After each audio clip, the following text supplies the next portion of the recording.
ভোলার বোরহান উদ্দিনে বিএনপির অভ্যন্তরীণ কোন্দল রূপ নেয় রক্তক্ষয়ী সংঘর্ষে। দেউলা ইউনিয়ন বিএনপির সভাপতি ও সাধারণ সম্পাদকের সমর্থকদের মধ্যে এই সংঘর্ষে ধারালো অস্ত্রের আঘাতে এক নেতার হাতের কবজি প্রায় বিচ্ছিন্ন হয়ে যায়। আহত হয়েছেন অন্তত 10 জন। ভোলা থেকে মলয়দের পাঠানো তথ্য ছবিতে ডেস্ক রিপোর্ট।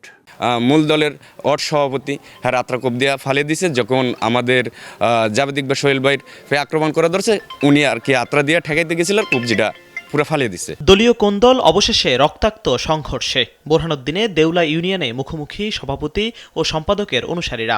গতকাল দুপুরে বোরহানুদ্দিনে মজমবাজার এলাকায় এই হামলা হয়। ধারালো অস্ত্রে কুপিয়ে আহত করা হয় 4 নং ওয়ার্ড বিএনপির সভাপতি আনিসুর হককে। মজমবাড়ির সবুজ ও আইসা যখন রান্দা দিয়ে কাকার মাথায় যখন কোপ দেওয়া শুরু করছিল, তখন আর কি আমার আরেক চাচা আনিসুল হক, উনি হচ্ছে গিয়া বিএনপি ওয়ার্ড সভাপতি 4 নং ওয়ার্ডের সভাপতি। তো উনি যখন হাত দিয়ে আর কি রান্দাটা করছে, মানে ঠেকাইতে গেছে, তখন ওনার হাত একবারে কবজি সহকারে আলাদা করে ফেলছে। কবজি প্রায় বিচ্ছিন্ন। স্থানীয়ভাবে চিকিৎসা দিয়ে আহত ব্যক্তিকে পাঠানো হয় ঢাকায়। এ ঘটনায় আহত অন্তত 10 জন। আমি বিএনপির বরানদী উপজেলার যুগ্ম আহ্বায়ক এবং দেউলা 3 নং ওয়ার্ডের ইউনিয়নের বিএনপির সাধারণ সম্পাদক মোহাম্মদ জাবেদ ইকবাল সোহেল, সাবেক সংসদ সদস্য, হাইকমান্ডার সিদ্দিক মিয়ার ছেলে। আসলে মূলত আমার সাথে কালকে ঘটনাটা, এটা আসলে আমি এখনও সারপ্রাইজ যে আমার সাথে কি হয়েছে আমি নিজেও আসলে বলতে পারি না। এটা পূর্ব পরিকল্পনায় এখানে আমাদের প্রাক্তন চেয়ারম্যান বাবুল চেয়ারম্যান, তারই চাচা কিছুদিন আগে সভাপতির দায়িত্ব নিয়েছে বিএনপির, এবং তার যে কোনো প্রতিহিংসার কারণেই আমাদেরকে গতকালকে অতর্কিত হামলা, তার সন্তানরা অতর্কিত হামলা করেছে, এবং মূলত সম্ভবত আমাকে মারার জন্যেই, একেবারে মেরে ফেলার জন্যই তারা একটা প্ল্যান করেছে। যেভাবে আমাকে প্রথম বাড়ি দিয়েছে লাঠি দিয়ে আমার এই হাতের ভিতরে, হাতের ফুলে গেছে, ভাঙে নাই। আর দ্বিতীয় একজনে এসে কোপ দিয়েছিল, তারই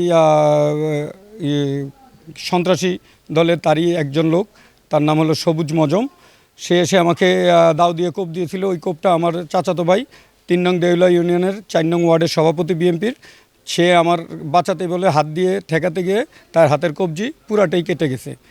তো আসলে এখানে আমরা আমাদের দলের বা আমাদের নেতা আলহাজ হাফিজ ইব্রাহিমের নামকে কলঙ্কিত করার জন্যই মূলত তারা এই রকম একটা ষড়যন্ত্র করছে। তার ভাতিজা বাবুল চেয়ারম্যান বিগত টাইম বিএনপিতে ছিল, পরবর্তীতে আওয়ামী লীগের দোসর হয়ে আবারও চেয়ারম্যান হয়েছিল।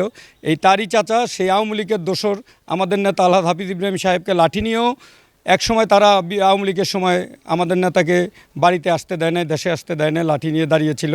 তো এই জন্যেই তারা হয়তো এই মূলত তার বিরুদ্ধে এই ষড়যন্ত্র করে বিএনপিকে বদনাম করার জন্যই এইরকম একটা ষড়যন্ত্র করেছে, এবং আমাকে এখান থেকে সরানোর জন্যে।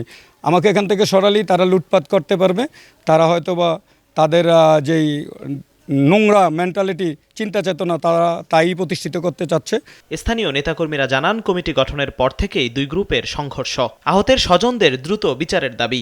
এদের দ্বারা কখনো রাজনীতি হতেই পারে না, কারণ এরা দেশ, জনগণ, দেশের মানুষ সবার শত্রু। এরা হচ্ছে গিয়া রাজনীতির নামে দেশে বিশৃঙ্খলা এবং কলঙ্ক সৃষ্টি করতেছে।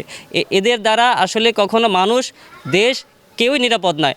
এটার সুষ্ঠু বিচার এবং তদন্ত চাই, এবং এদেরকে এমনভাবে কঠিন শাস্তি করা হোক। আমি এমপি মহোদয়ের কাছে আকুল আবেদন করতেছি, এদের এমনভাবে শাস্তি দেওয়া হোক, এমনভাবে বিচার করা হোক, যেন পরবর্তী সময় কেউ যেন এই ধরনের নোংরা রাজনীতির ভিতরে যেন জড়িত না হয়। এ বিষয়ে প্রশাসন থেকে বলা হয়, লিখিত অভিযোগের ভিত্তিতে নেওয়া হবে ব্যবস্থা। আমি এখন পর্যন্ত এই বিষয়ে যদি কোনো প্রকারের লিখিত অভিযোগ পাওয়া যায়, তাহলে তদন্তপূর্বক আইনগত ব্যবস্থা গ্রহণ করা হবে। ঘটনার পর থেকেই অভিযুক্ত সভাপতির মুঠোফোন বন্ধ রয়েছে। এলাকায় বিরাজ করছে উত্তেজনা, আতঙ্কে এলাকাবাসী। প্রশাসনের দ্রুত পদক্ষেপের দাবি স্থানীয়দের।